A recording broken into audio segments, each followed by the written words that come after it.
Guys, I'm with Zile. I'm being a big brother here. This one. This one.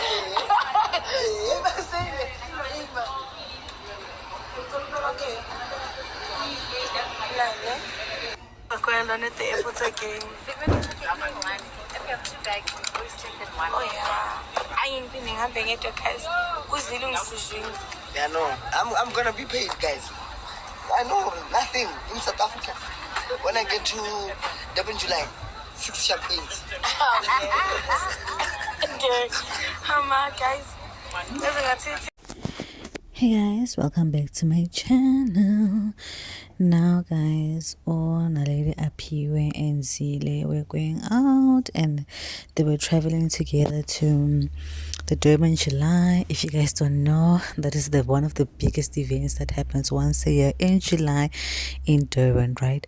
So fortunately our girl Naledi Apiwe will be one of the attendees, including Zile himself, right?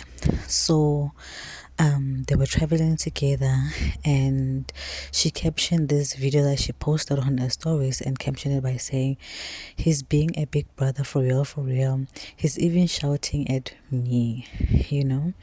And I'm just like, okay, I was asking myself, when did they really become this close?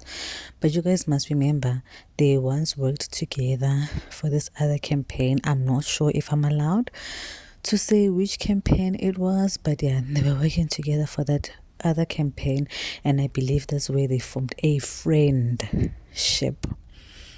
That's where they formed a friendship and they were traveling together. Now I don't know whether they will be in the same hotel or villa or guest house or Airbnb in Durban, but they definitely travel together, I'm sure, with other people, with other team members, especially it's Naledi, because Naledi can't really travel alone. She has to travel with a team. She is a brand. So please guys, don't forget to like, comment, and subscribe, and I will see you in my next video, and I will keep on updating you guys on the Durban July. So if anyone posts anything, I'll be right on it.